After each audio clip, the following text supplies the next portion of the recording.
शुभ भोर प्यारे बच्चों। आज हिंदी व्याकरण की कक्षा में उपस्थित हूँ मैं वर्ण विचार अंतर्गत स्वर वर्ण के साथ। आज की कक्षा में हम जानेंगे स्वर को। तो आइए सबसे पहले हम जानते हैं स्वर की परिभाषा कि स्वर किसे कहते हैं।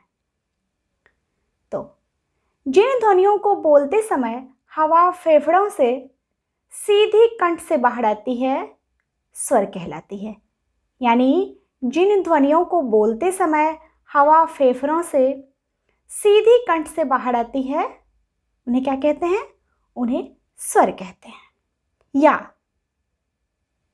जिन वर्णों का उच्चारण बिना किसी दूसरे वर्णों की सहायता से की जाए उसे स्वर कहते हैं, उसे स्वर वर्ण कहते हैं। तो जैसा कि आप सबों को पता है ही, मैंने पूर्व में ही बताया है, लेकिन चूंकि आज की कक्षा में मैं स्वर पढ़ा रही हूँ, स्वर वर्ण को पढ़ा रही हूँ, इसीलिए आइए हम जानते हैं कि स्वरों की संख्या कितनी है। तो स्वरों की कुल संख्या 11 है, जो इस प्रकार है: अ, आ, ह्रस्व ई, दीर्घ ई, ह्रस्व उ, दीर्घ उ, री, ए, ऐ, ओ और औ। अब आइए जानते हैं हम स्वरों के भेद को। स्वर के कितने भेद होते हैं? तो स्वरों के उच्चारण में लगे समय के आधार पर 3 भेद होते हैं। यानी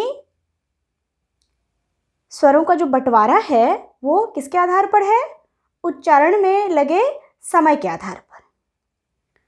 उच्चारण में लगे समय के आधार पर स्वर के कितने भेद हैं? स्वर के 3 भेद हैं, जो इस प्रकार है: ह्रस्व स्वर, दीर्घ स्वर और प्लुत स्वर। यानी ह्रस्व, दीर्घ और प्लुत। आइए अब सर्वप्रथम हम जानते हैं ह्रस्व स्वर को। सर्वप्रथम किन्हें जानेंगे हम जानते हैं ह्रस्व स्वर को। क्योंकि पहले नंबर पर कौन है? पहले नंबर पर है ह्रस्व।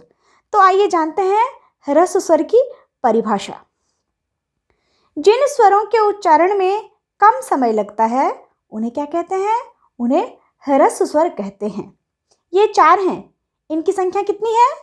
इनकी संख्या 4 है: अ, ह्रस्व ई, ह्रस्व उ और री। अब दूसरे नंबर पर कौन है?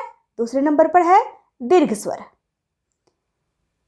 जिनकी परिभाषा इस प्रकार है: जिन स्वरों के उच्चारण में ह्रस्व स्वरों से दुगना समय लगता है उन्हें क्या कहते हैं? उन्हें दीर्घ स्वर कहते हैं, या वो दीर्घ स्वर कहलाता है। ये 7 हैं। इनकी संख्या कितनी है? 7। दीर्घ स्वरों की कुल संख्या 7 है, जो इस प्रकार है: आ, दीर्घ ई, दीर्घ उ, ए, ऐ, ओ और औ। आइए अब सबसे अंत में हम जानेंगे प्लुत स्वर को। प्लुत स्वर की परिभाषा इस प्रकार है: जिन स्वरों के उच्चारण में ह्रस्व स्वरों से लगभग तिगुना समय लगता है उन्हें क्या कहते हैं? उन्हें प्लुत स्वर कहते हैं, या वो प्लुत स्वर कहलाता है। पता है बच्चों,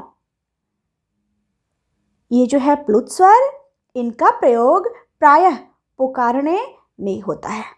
यानी प्लुत स्वर का जो प्रयोग है वो प्रायः पुकारने में होता है, पुकारने के लिए किया जाता है। जैसे ओम, सुनो, आओ आदि।